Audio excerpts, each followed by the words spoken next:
Janela Bianca Tiaguila. Ito po ang aking Day 65 devotion para sa ating 365 devotion na pinamagatang paano kung hindi totoo ang impyerno. Ang tabi pa rin yan ay mula sa conditional immortal. Sabi po dito, conditional immortality, sorry. The teaching that God has created people so that they only have immortality, the power to live forever. If they accept Christ as Savior, under this view, those who do not become believers will simply cease to exist at death or at the time of the final judgment. Sabi naman po dito sa Bible verse po na natagpuan sa Matthew chapter 25 verse 26. Sabi po dito, then they will go away to eternal punishment, but the righteous to eternal life.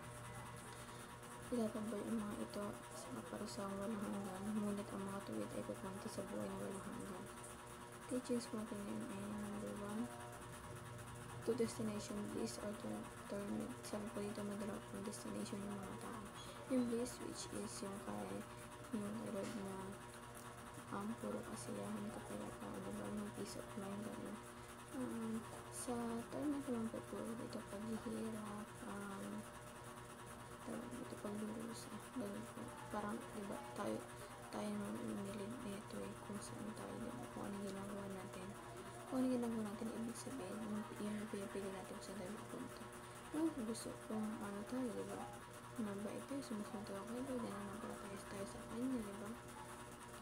Siyempre, sa bliss yung magkanda, pero kung hindi mo naman ginagawa, so, alam mo na sa.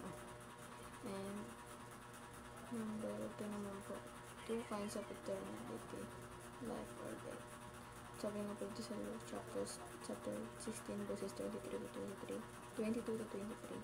The time came when the beggar died and the angels carried him to Abraham's side. The rich man also died and was buried in Hades, where he was in torment. He looked up and saw Abraham far away with Lazarus by his side. Namatay ang pulubi at siya din na mga anghel sa piling ni Abraham. Namatay rin ang mayaman at tinilibig sa gitna ng kanyang pagdarusa sa daigdig ng mga patay. Natanaw ng mayaman sa masara sa piling. Kaya nga dalawang kaisahan po ito ng eternality ng life or death. Lastly po, number 3, two resurrected bodies, believers and unbelievers. Siyempre, ano po, dalawa naman talaga katangian ng tao kung naniniwala ko. Siyempre, dapat tayo din sa mga believers na halaga.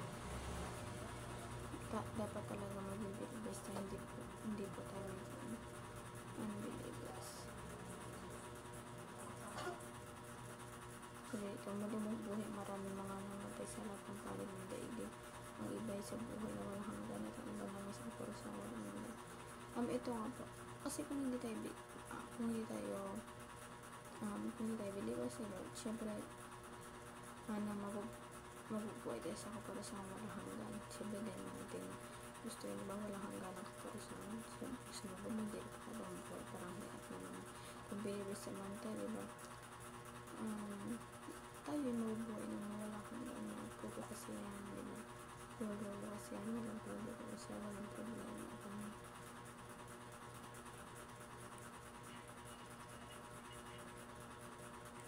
Sabi lang po dito sa Acts chapter 24 verse 15, tulad nila umasa rin ako marimupain ng Diyos ang datang tao matuwid mo o hindi. Pero ang galing ni Lord, bubuhayin niya lahat kahit hindi man ito matuwid o matuwid ka, kahit masama bubuhayin niya, ganoon na tayo kumahal. Sabi naman po dito sa application sa mga po natin prepare for the worst. Siyempre, kailangan natin mag-prepare sa worst, hindi lang kailangan kaginawaan natin, diba? Kailangan prepare din po dahil lagi tayong handa sa mga bagay-bagay. Although, kahit naman ano yung mangyari, alam natin na dito sa Lord sa tabi natin at lagi natin ginagawa. Number 2 po, pray for the worst. I-pray po natin yung mga tao, nakapaligid sa atin ng mga unbelievers pa rin naman ngayon. O yung mga napanapan natin mga minamahal sa buhay, pag-pray natin sila ng pag-pray pa rin natin sila upang sa ganun may guidance pa rin, humingi tayo ng guidance kay Lord para sa kanila. Lastly po, preach ito. Ito po, i-preach, ibahagi natin yung salita ni Lord sa lahat ng tao. Huwag tayo mawala ng pag-asa kung saan ngayon hindi sila niwala. Kasi hindi naman, diba?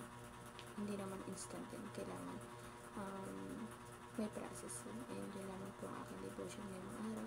Sana po natutunan ko kayo at huwag po itong kalimutan na i-share sa ating mga mahal sa buhay. And God bless po sa ating